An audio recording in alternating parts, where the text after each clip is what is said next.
Hi, fancy joining me for a quickie? So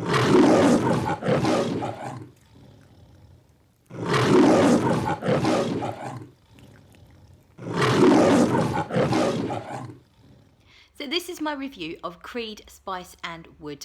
I wore it today and I've smelt it several times on Mr. Smelly.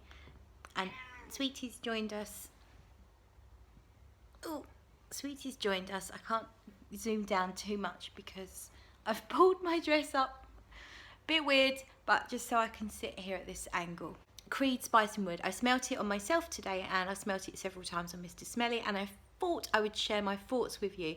I can be a little bit harsh about Creed because they are very expensive and they get super hyped by a lot of people, in particular Aventus, but several others as well get lots of love from the fragrance community, and I've always felt a little bit skeptical.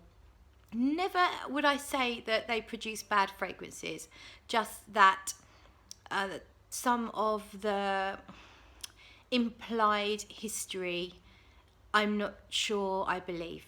There's not a lot of evidence to back up the amount of time they seem to think, or they seem to say they go back into history.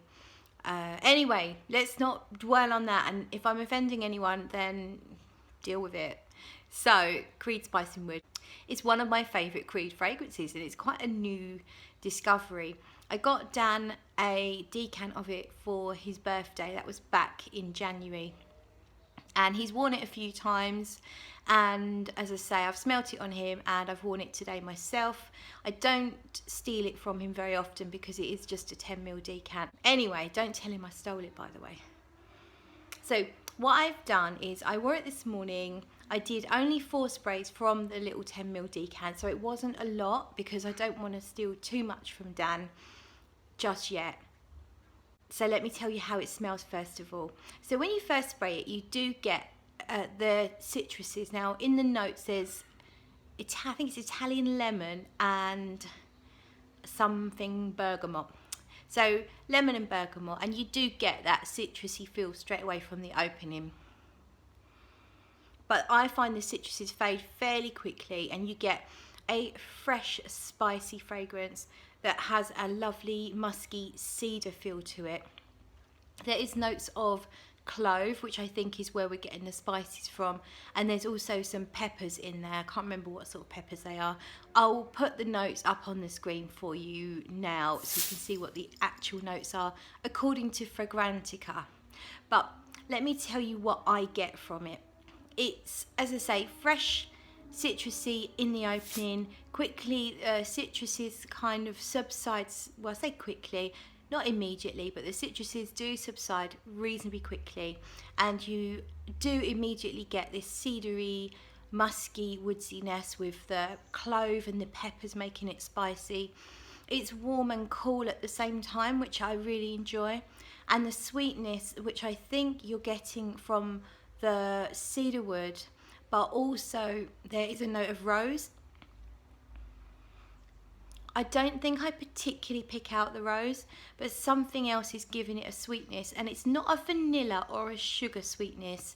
It's almost like the sweetness is coming from maybe those spices and that wood. When it dries down, I get a lot of vetiver. Now vetiver is not listed in the notes, but both myself and Dan have said that it reminds us of Terre d'Hermès from Hermès, of course. Both of us said that. I wore a little bit yesterday, and when Dan came in, I said, "What do you think of this?" And he said, "Oh, you've got a masculine fragrance on. I think I know it. Is it Terre d'Hermès?" And I said, "No, it's Spice and Wood." So that tells you that it definitely does smell a little bit like Terre d'Hermès, and I think that I would say 99% I'm confident that there's quite a lot of vetiver in the fragrance, despite the fact that it's not being listed. On Fragrantica, quite a few people also say the same thing. It smells like, or somewhat like, Terre d'Hermès. Now, I'm not saying it smells like Terre d'Hermès all the way through. It's just the vetiver that I'm picking up reminds me of the vetiver from Terre d'Hermès. But funnily enough, the vetiver changes. So right near the end of the wearing, so when you get to sort of hour 4, 5, 6, the vetiver becomes more grassy and more high pitched, and when you're in the earlier stages, the vetiver is more earthy and darker and more like terre d'hermes, and then it's almost like the vetiver changes its pitch as you're wearing it. I also felt that at some stages in the perfume I was smelling something ever so slightly milky, almost like you have a warm cup of milk and then all the spices floating around inside it.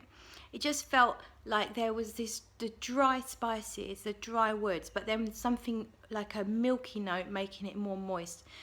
Really pleasant. I actually find the fragrance very, very enjoyable. I re-sprayed a little bit on my hand. It has died now. We are looking at nearly 8 p.m. and I sprayed it at 7:30 this morning. In terms of longevity, I would say it did serve me most of the day at work. I did work a longer day today.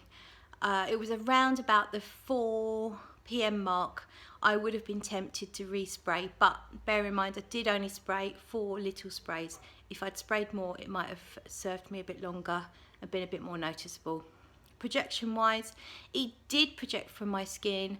It's not a beast, it's a kind of subtle transparent fragrance. I would describe it as light but not weak, if that makes any sense. You will notice it as you're wearing it, but it's not going to be one that knocks anyone else out in the room. It is a fragrance that you wear for you and those that you allow within sort of half an arm's length of you. But as you walk around, you get whiffs and you're definitely going to be leaving a little bit of a trail.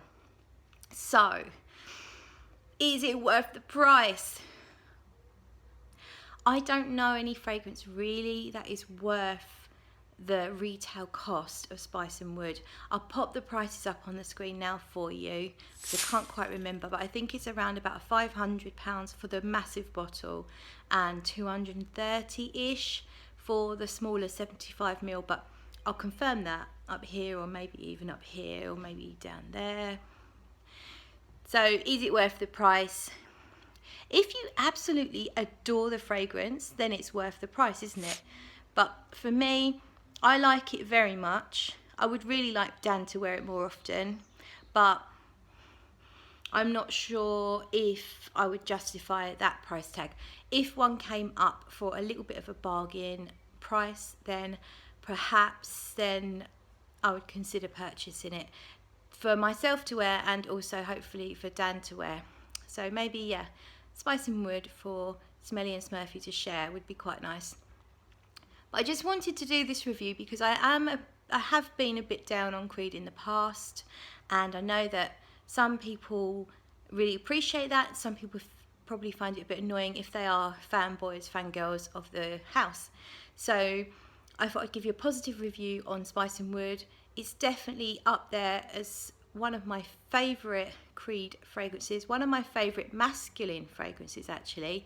Although it's not mega masculine, it just smells a little bit like it was made for men because of the very strong woodsy notes in there, and there's nothing in there that makes it smell girly. As I said earlier, I don't detect the rose that's listed, I don't get any florals from it, and I don't get any kind of gourmand sweetness. The sweetness comes from the woods and the spices, I think. So that's it, I'm going to leave it there. Thank you for watching and I'll catch you in the next video.